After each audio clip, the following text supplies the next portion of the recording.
கைல்ஸு இன்னைக்கு எபிசோட் எப்படி போச்சு என்ன ஆயிடுச்சுன்னு பார்ப்போம். இன்னைக்கு எபிசோட் என்ன காட்டுறாங்கன்னா சமையல் போட்டி ஆரம்பிக்குது. அதில் ஒவ்வொரு ஆளுக்கும் ஒவ்வொரு பொருள் வருது.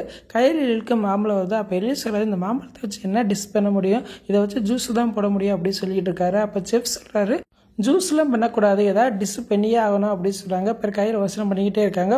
சட்டுன்னு ஏதோ ஒரு ஐடியா வருது. உடனே எலிட்டு சொல்கிறாங்க, இந்த மாம்பழத்தை கட் பண்ணி கொடு, மிச்சத்தை நான் பார்த்துக்கிறேன் அப்படின்னு சொல்லி வேகமாக அவசரமாக சமையல் பண்ணிக்கிட்டு இருக்காங்க. இதே போல் தீபிகாவும் சமையல் பண்ணிட்டு இருக்காங்க. டைம் முடிஞ்சு அப்படின்னு நிப்பாட்டுங்க அப்படின்னு செஃப் சொல்கிறாரு. வேறு ஒருத்தவங்க செஞ்ச டிஷ்ஷை வந்து டேஸ்ட் பண்ணி பார்க்குறாரு. தீபிகா செஞ்ச டிஷ்ஷை டேஸ்ட் பண்ணி செம்மையாக இருக்கா அப்படின்னு சொல்கிறாரு. அப்படியே கையலோட சாப்பாடை டேஸ்ட் பண்ணி பார்க்குறாங்க. ஆங்கர் வந்து செம்மையாக இருக்குது, சான்ஸே இல்லை அப்படின்னு சொல்கிறாங்க. ஆனால் செஃப் சொல்கிறாரு, ஆவரேஜாக தான் இருக்குது, சொல்கிற அளவுக்கு ஒன்றும் இல்லை அப்படின்னு சொல்லிடுறாரு. இதை கேட்டோன்னா கையிலும் முகமே அப்படியே சிரிச்சு போச்சு. கடைசியில் ஒவ்வொரு ஆளுக்காக மார்க் கொடுக்குறாங்க. அப்போ தீபிகாவுக்கு வந்து 9 மார்க் கொடுக்குறாங்க. கையிலுக்கு 7 மார்க் தான் கொடுக்குறாங்க. இதை பார்த்து தீபிகா வந்து எப்படி சந்தோஷப்படுறாங்க. உடனே தீபிகா வந்து சந்தோஷம் டான்ஸ்லாம் ஆடிக்கிட்டு இருக்காங்க.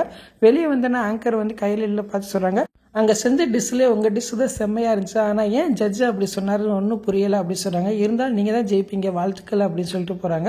அப்போ தீபிகா வந்து சொல்கிறாங்க, ஆங்கர் சொன்னால் நீ ஜெயிச்சிரியா, அதெல்லாம் ஜெயிக்க சான்ஸே இல்லை, பேசாமல் உங்கள் அண்ணனுக்கு தெருவோட வாங்கி வடபழனி கோயிலில் உட்கார சொல்லு, அங்கேயே நல்லா கலெக்ஷன் ஆகும் அப்படின்னு சொல்லி நக்கல் பண்ணுறாங்க.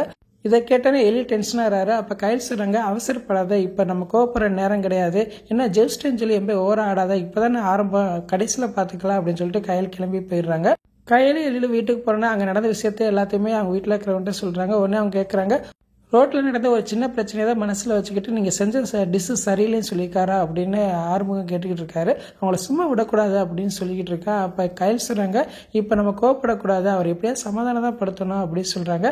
அப்போ கையலோட அம்மா சொல்கிறாங்க, பேசாமல் நீ மன்னிப்பு கேட்ட வேண்டியதானா அப்படின்னு சொல்கிறாங்க. அப்போ கையில் சொல்கிறாங்க, ஏமா செய்யாத தப்புக்கு எதுக்குமா அவர்கிட்ட நான் மன்னிப்பு கேட்கணும், கடவுள்னு ஒருத்தர் இருக்கார்ல, அவர் எல்லாத்தையும் பார்த்துக்குருவாரு அப்படின்னு சொல்கிறாங்க. உடனே அங்கே இருக்கிறவங்கள, இதுதான் எங்கள் கையலக்கா எப்பயுமே பாசிட்டிவாக தான் எல்லாத்தையுமே எடுத்துக்கிடுவாங்க அப்படின்னு சொல்கிறாங்க. இதை கேட்டோன்னா வடி வந்து, ஐயோ கையல் புராணத்தை பாட ஆரம்பிச்சிட்டிங்களா, நான் முதல் கிளம்புறப்ப அப்படின்னு சொல்லிட்டு கிளம்பி போயிடுறாங்க.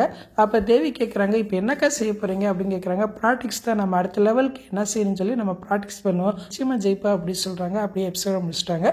நாளைக்கு எபிசோட் எப்படி இருக்கும் பார்த்து பேசுவோம். இந்த வீடியோ பிடிச்ச மீடியோக்கு லைக் கொடுங்க, மறக்காமல் சப்ஸ்கிரைப் பண்ணுங்கள். தேங்க்யூ.